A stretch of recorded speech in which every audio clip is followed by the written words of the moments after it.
Chers amis iraniens, je vous parle ici depuis le Parlement européen à Strasbourg. Et j'ai une bonne nouvelle pour vous. Le nombre de députés européens qui soutiennent le mouvement de la résistance du peuple iranien ne cesse de progresser. Il y a aujourd'hui 270 députés qui ont signé un texte pour dire qu'il ne faut pas continuer à avoir une coopération avec le régime aujourd'hui en place à Téhéran sans qu'il y ait en même temps une exigence de contrepartie sur le respect des droits de l'homme.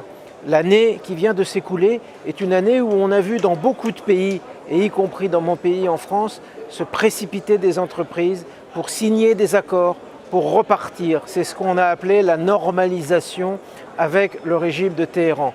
Ceci n'est pas supportable pour une maison comme celle-ci, où nous sommes réunis pour défendre les droits de l'homme, pour défendre la liberté. Donc, je crois que dans peu de temps, nous arriverons à ce qu'il y ait une majorité de députés européens ici, c'est-à-dire plus de la moitié qui soit sur cette position.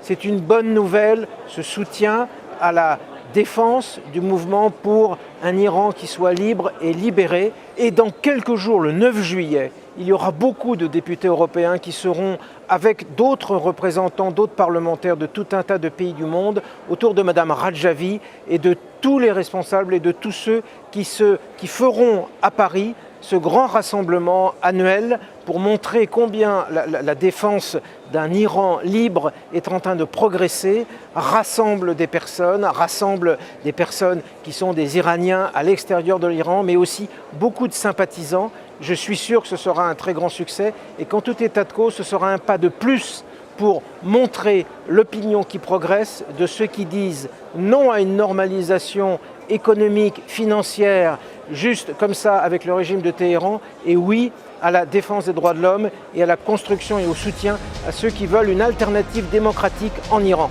Bon courage!